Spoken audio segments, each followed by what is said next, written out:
يقول أبو بكر رضي الله عنه وبلال: نتذكر هذا الأمر وليس عليه غير ثلاثة مع النبي صلى الله عليه وسلم: خديجة وأبو بكر وبلال، رجل وامرأة ومولى، خلاص لا يزيدون على هذا. الجميع أربعة: الرسول وأبو بكر وخديجة وبلال. ويقول ابن مسعود: نتذكر هذا الإسلام وليس معنا غير سبعة، أنا وسابعهم، لا يوجد إلا 7 رجال. وبعد ذلك انتشر الإسلام، أسلم عمر، والإسلام يعني لا يزيد على 39، وعمر كان هو الذي يكمل 40، وهكذا الإسلام. القلة ليست هي المشكلة، المشكلة هي القوة، المشكلة هي القوة. يقول عمر بن الخطاب رضي الله عنه: رب رجل كألف ورب ألف كأف. فالمسلمون الآن في الحقيقة في كثرة، ولكنهم كأف، كزبد البحر، لا تستقلوا أنفسكم. مهم القوة، مهم القوة في الدين. لو أن كل رجل أو مرأة حضرت هذا الدرس ستفيد عائلتها أو يفيد عائلته، هذه يعني 20 العوائل أو 60 العوائل، هذا كثير من الخير. الله تعالى يقول: فلولا نفر من كل فرقة منهم طائفة ليتفقهوا في الدين ولينذروا قومهم إذا رجعوا إليهم لعلهم يحذرون. ما يلزم أن يأتي يعني كما يقول في أمريكا السينما 1,000,000 people، ويعني 10,000 people 10,000، لكن هاي 10 كأف لا فائدة له. لكن إذا جاء 10 رجال أو 10 نساء أو 7 أطفال طيبين واستفاد منهم الآخر، هذه أعداد كثيرة، هذه ملايين حقيقة. هذه 10 رجال أو 10 نساء مثل الملايين، لكن هذه 1,000,000 يأتي ولا يستفيد ويرجع. أنا سبحان الله، هذا الشيخ يعني يتكلم كلام جميل، ولكن فقط لا يستاق، ولكن إذا تسأله ما يعرف أي شيء، هذا لا فائدة فيه. المهم الفائدة. Bismillahirrahmanirrahim. The Shaykh began praising Allah subhanahu wa ta'ala and sending salutations upon the Prophet Muhammad sallallahu alaihi wasallam, who said he was sent as a prophet to all of humanity from Sayyidina Adam on till the last, and he was a prophet to all people. May Allah bless him and his family. And then Shaykh said in this intro that we're in a small community here in our locality in Santa Barbara, and though it is a group of small numbers, but they are great in their quality. And he said Islam began as a strange Islam began as gharib, and here he said it means a small number, and Islam will return back to something being strange or small. So give glad tidings to those who are ghuraba. And Shaykh said that in terms of numbers, there was a time when Islam, the only 3 Muslims aside from the Prophet ﷺ was Abu Bakr, Khadija, and Bilal, the Prophet making the 4th one, sallallahu alaihi wasallam. He said there was only 4 of the early community. There was a time Ibn Masud said, I used to recall when it was just 7 people who were Muslim. It was only 7 of us in Mecca. Sayyidina Umar, when he became Muslim, there were about 39 people, Umar being the 40th person to become Muslim. He said the problem, but Islam was strong with these 39, 40. It was very powerful. The quality was there. Shaykh said the problem today, the problem is not being low in number. The problem is not being strong in quality. This is the problem. Qilla and quwwa. Qilla means low in number, but the quwwa to have strength and to be of quality. Sayyidina Umar, he said sometimes 1 man equals 1,000, and sometimes 1,000 is like 1, meaning that's nothing. And sometimes 1,000 is like 0. There's no good in this 1,000. There's no quality. Shaykh said this is what is taking place in our time. They are like, Shaykh said, the foam of the ocean. The foam of the ocean that flows, very weak, doesn't have any quality. He said sometimes you have 10 good people, but these 10 people can change and bring benefit like 10 million. And sometimes you have 10 million or 10,000 people who are, for example, in going to like the cinema people. There's no quality in this group. So the issue is we have to be people of quality, not quantity. المهم تعلم الدين. إذا تعلمت فرقة قليلة يستفيد منها كثير من الناس، ولكن إذا كان تأتي ملايين الناس يعدون يقولوا هذا الدرس حضره 1000 شخص. هذا نجده في أمريكا، حضره آلاف الناس، حضرته 10,000 حضره 100,000. هذا دائما يقولون الرقم فقط. عندما يرجعون الصفر الأيدي زيرو. لا يقولون هذا كلام جيد، وعندما تسألهم لا أتذكر أي فرق. هذا شيء عجيب. ما هي الفائدة؟ أخذت تذكرة إلى شرق أمريكا، أو أخذت تذكرة إلى كاليفورنيا، أو إلى باريس، أو إلى الأزهر، أو إلى المغرب، ورجعت الصفر اليدين. هذا هو الموجود الآن، ترجع زيرو. عندما تسأل أنا عندي سند، مشايخ القيروان أعطوني أنا عندي الآن كم من سند 10، لكن هو مسكين هو ما عنده سند، هو عنده فند كذي. لا فائدة فيه. المهم الفائدة، أحصل على شيء، حصل شيء بيدك، هذا هو أهم شيء. درس، حصل ولو قليلا تفيد به الأمة، ولكن الرقم هذا لا فائدة فيه. أنا درست كذا من كتاب وجلست مع كذا من شيخ، ولكن أين الفائدة؟ هذا هو الموجود الآن. أنا نعرف ناس كثيرة الآن هم من الأزهر ومن بلاد الحجاز ومن بلاد الشام ومن بلاد أفريقيا، ولكن عندما تسأل واحد منهم عن ضروريات الدين لا يعرف شيئا حقيقة. عنده مكتبة كبيرة، هذه لا فائدة فيها. لا بد من الفائدة، تحصيل، حصل شيء تفيد به. علمي معي حيث ما يممت يتبعني، صدري وعاء له لا جوف صندوقي. قال الإمام الشافعي: إن كنت في السوق كان العلم في السوق، إن كنت في البيت كان العلم في البيت. لا يكون فقط أنا درست ولكن حقيقة ما درست. تحتاج أنت تدرس ولو قليلا، ولكن تفهمه وتحفظه وتفيد به.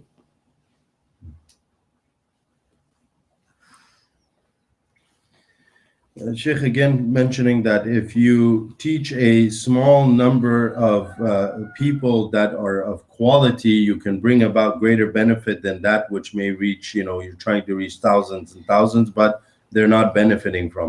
He said there are people that go and they study, or they go spend time, even if they're Azhari, for example, graduate, or they spend time in Hijaz, or they went to Africa, or wherever they went to benefit, to try to learn.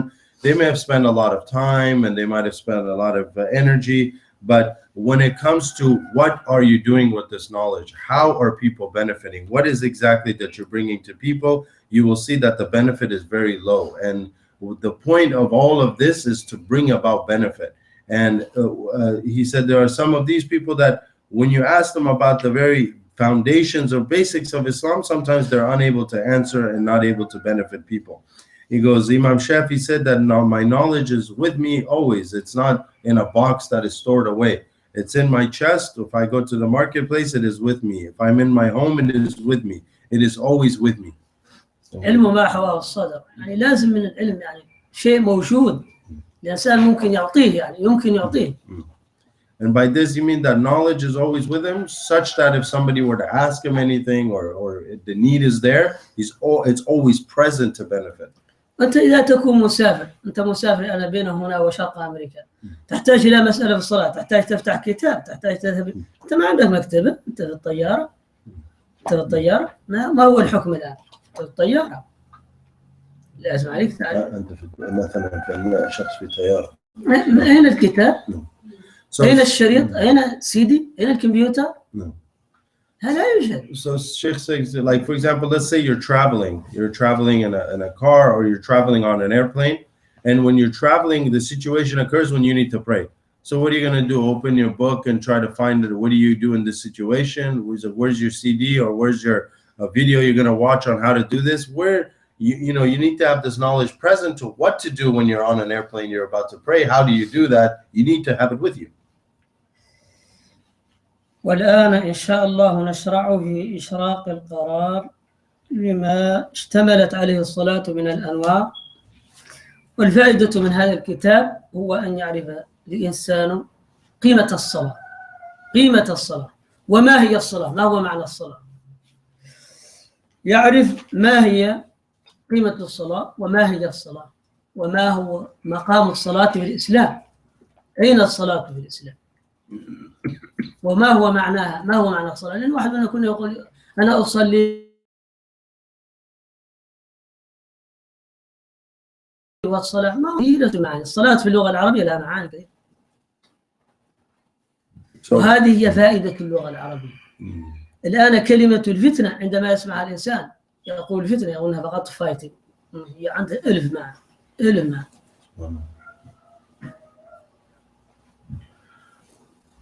وعندما يسمع الصلاة يقولها فقط الصلاة، يعني ركوع والسجود، هي لها معاني أخرى.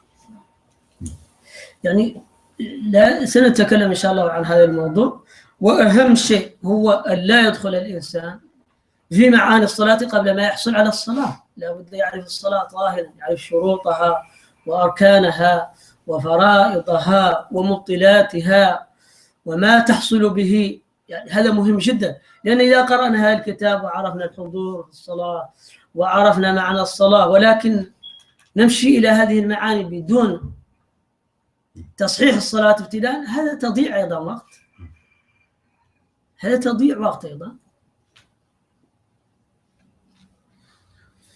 Said we will now start to go into a text called the Shaykh Salek, and in doing this, we're going to discuss what is exactly the station of prayer in Islam. What does it exactly mean? Its value, its inner meaning. The word salah itself, what does it mean in the Arabic language? Do people think it's just making ruku and sujood or bowing or prostrating? What is its different meanings in the Arabic language? What types of implications does the word have? He said, take for example the word fitna. Most people think fitna means killing. He said, but the word fitna in the Arabic language has about 1,000 meanings. 1,000 meanings of one word.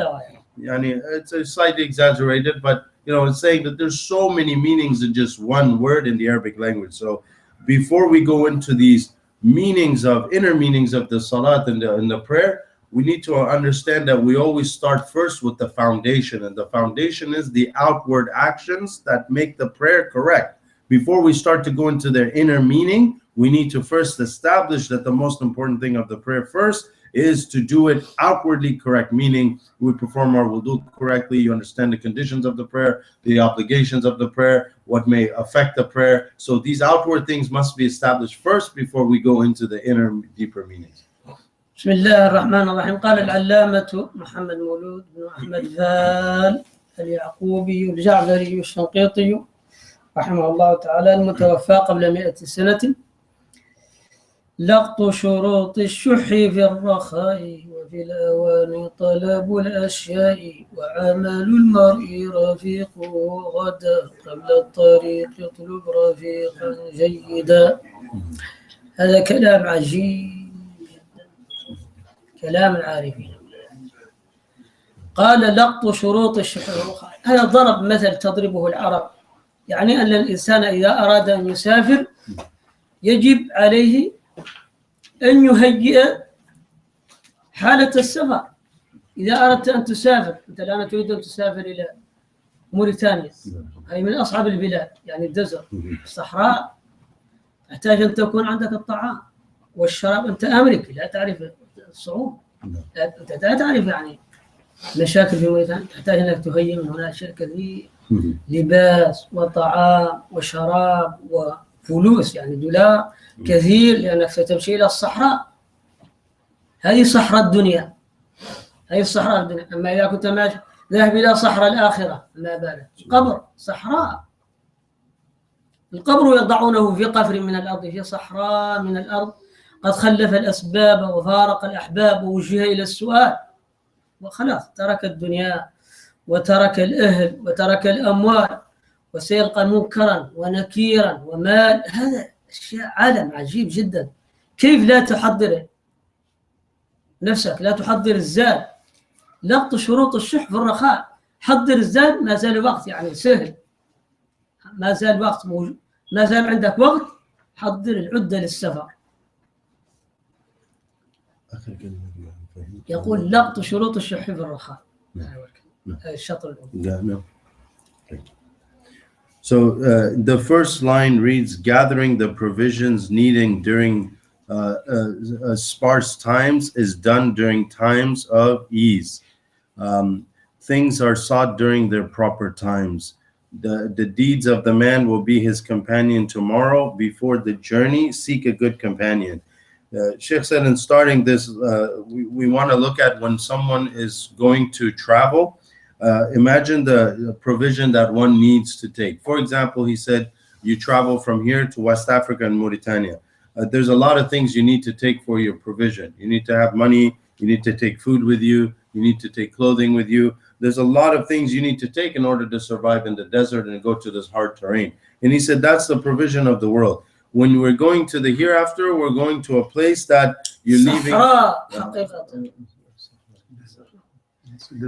Yeah. The next world, the qabr is a desert in itself, and it's very difficult. We need to prepare the provision. How much more in need are we to prepare the provision for this big journey that we're leaving behind, family, the world, and all those things here? How much more necessary is it to prepare for that than the travel of the world? إذا كان هذا في سفر الدنيا فما بالك بسفر الآخرة. إذا كان هذا في سفر الدنيا فما بالك بسفر الآخرة. هناك أسفار وأطوار طويلة. القبر عندما يوضع الإنسان في قبره ويتولى الناس يرجعون، حتى أنه يسمع قرع نعالهم، يسمع الناس يمشون، يعني هو حاضر، هو حي، هو حي كامل الحياة. أقوى حياته في القبر من الدنيا جدا جدا جدا. ومن أراد أن يعرف ذلك فعليه في كتاب الروح لابن القيم، فسيعرف أن الموت ليست انتقال من حياة إلى ممات، بل هي انتقال من ممات إلى حياة. انتقال. ولذلك يقول علي كرم الله وجهه: الناس إذا ماتوا انتبهوا،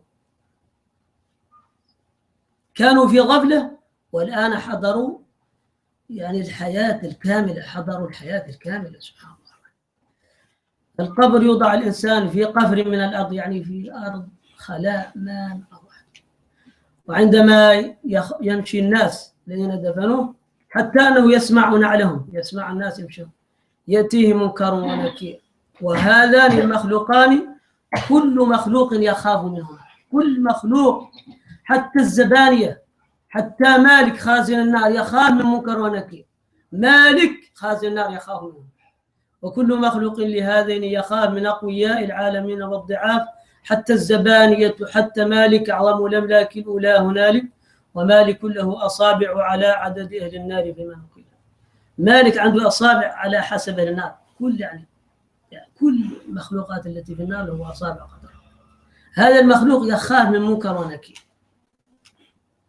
سيأتي الإنسان وحده ما معه أحد، يعني خلاص انتقل من الدنيا وحده بلا رفيق، يأتيه منكر ونكير على حالهما ويقعدانه، يعني ويكمان يعني يقعدانه ويسألانه: ما معه، من ربك، ما دينك، ماذا تقول في هذا الرجل؟ الرسول صلى الله عليه وسلم.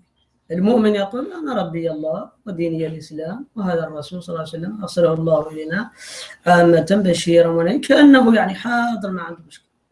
أما المنافق أو الكافر يقول: لا أدري، سمعت الناس يقولون هذا، لا أدري. معناه أن القبر يعني صعب جدا، هو أول منازل الآخرة، وهو صعب جدا. Sheikh said that the grave is how much more we need to prepare for the grave is a lot more than that of the world. He said, when you die and you go to your grave, people leave you, and after they bury you and they leave, the person who died actually can hear the footsteps of those who leave their grave. In fact, Shaykh said that when a person dies, they actually wake up. They don't die. We don't say they die, they actually become alive. Right now is when they're dead. And this is taken from Sayyidina Ali, who said when people die, they wake up. He said, for us, when people die, you're not going to non-existence. You're actually attaining a real awareness and real life, such that your senses are heightened much more. He said, those that leave their grave, they can hear them better than those people that are alive, hearing them walk away and leave their gathering. He said that this is a huge and very important affair if you think about. Munkar and Nakir, two of the angels that will question you. They'll sit you up and they'll ask you questions. And Shaykh said, all of the creation fear these two. Even the greatest of Allah's angels actually fear Munkar and Nakir. For example, he said the angel Malik, who has all of the people of hellfire within his fingertips, that he has access to every single one of them. He said he fears the Munkar and Nakir. He is the leader and the caretaker of all of the other angels who are taking, in control of hellfire. Malik is their leader, and the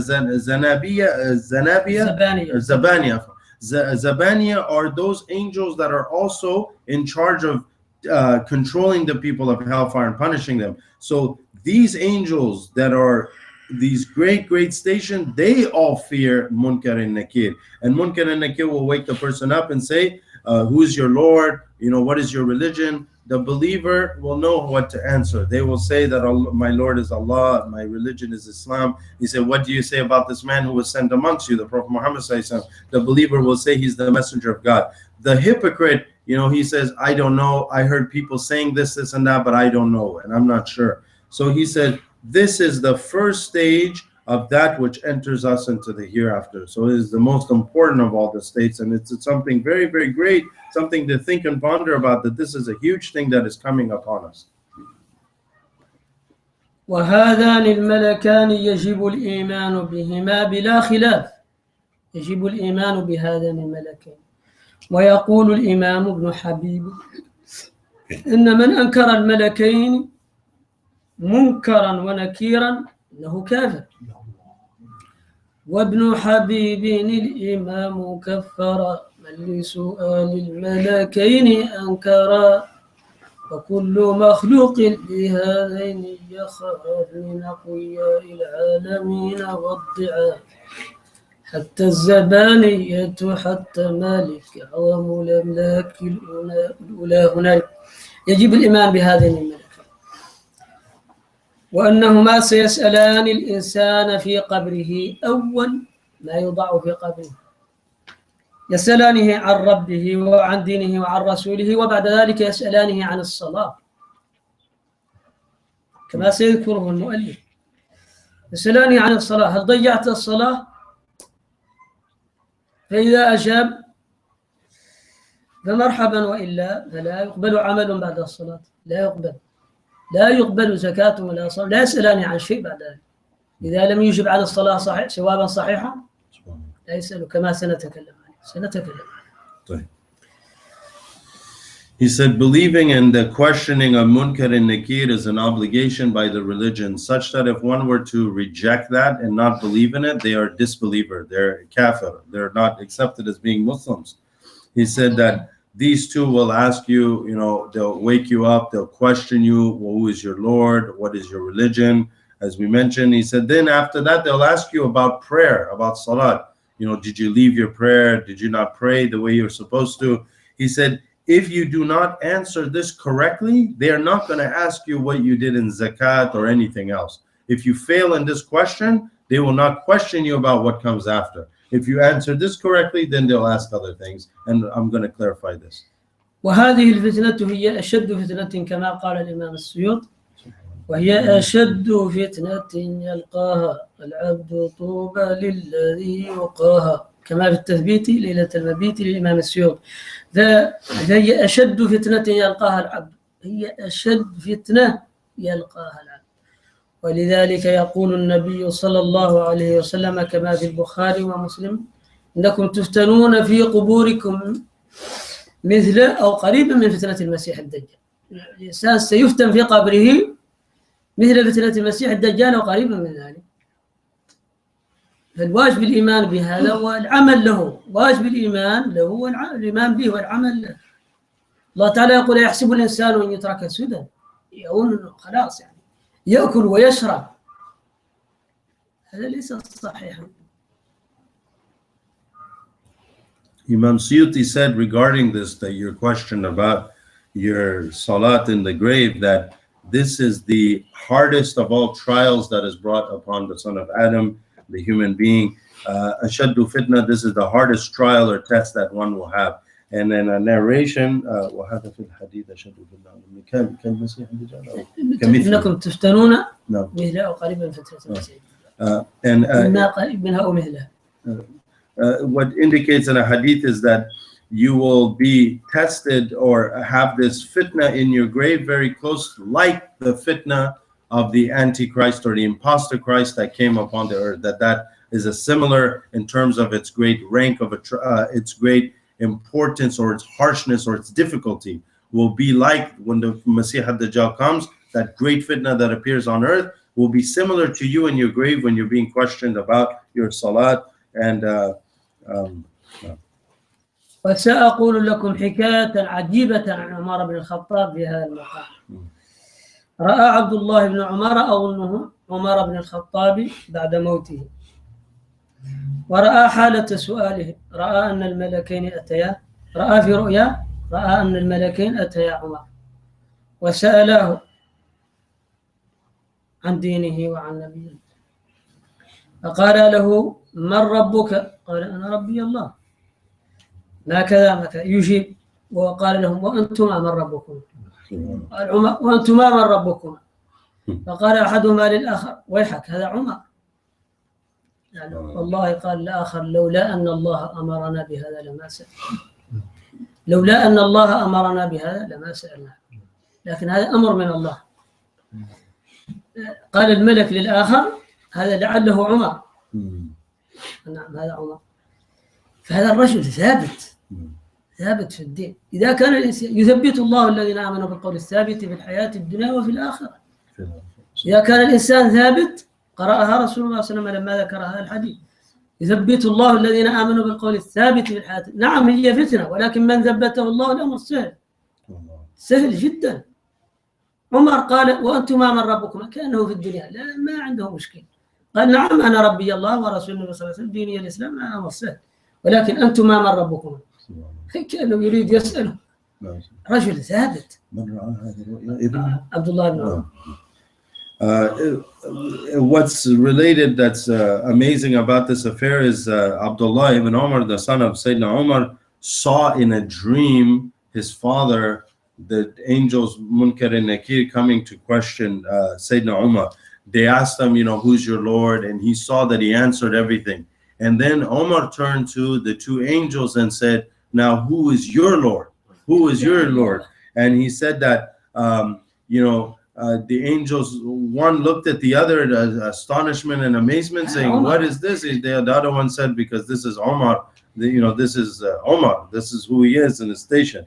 He said, Allah subhanahu wa ta'ala says in the Quran that Allah will establish with, establish the firm word, meaning here the answering of Munkar and Nakir in this life, as we may exit the La ilaha illallah, the acknowledgement of Allah in this world, wa fil akhirah, and in the akhirah, here meaning the grave, that when the angels ask you, Allah will establish so that you're able to answer them. And Shaykh said, and whoever Allah makes this establishment for or helps them to establish this is an easy affair. That which Allah establishes for you becomes easy. So those who Allah helps, it's easy for them that they're able to answer Munkar and Nakir because Allah establishes. اللهم ثبتنا بالقول الثابت في الحياة الدنيا وفي الآخرة. اللهم ثبتنا بالقول الثابت في الحياة الدنيا. اللهم اجعلنا ممن نقتديهم إن الذين قالوا ربنا الله ثم استقاموا تتنزل عليهم الملائكة ألا تخافوا ولا تحزنوا وابشروا بالجنة التي بعد ذلك يبقى الإنسان في النعيم دائما إذا أجاب جوابا كاملا القبر روضة كما في الخبر من جنة أو خضرة. إذا جاب الإنسان الأسئلة جوابا صحيحا فالقبر روضة من رياض الجنة، يوسع له في قبره 70 ذراعا وروحه تمشي إلى الجنة وترجع، وأحوال لا يتصورها الإنسان. الإنسان الصالح هو أحسن حالا وأكمل عقلا وأكمل حضورا في القبر من هو في الدنيا بكثير جدا، بكثير جدا. وبالعكس يا أعاذنا الله، لو كان الإنسان غير صالح فالقبر فيه ما فيه، فيه ما فيه، فيه حيات وفيه نيران وفيه عقارب وفيه ما فيه، يعني أهوال. And the one that then establishes this and answers the questions correctly and is successful in his grave, then this person's grave will be a garden from the gardens of paradise, as is indicated in the prophetic tradition.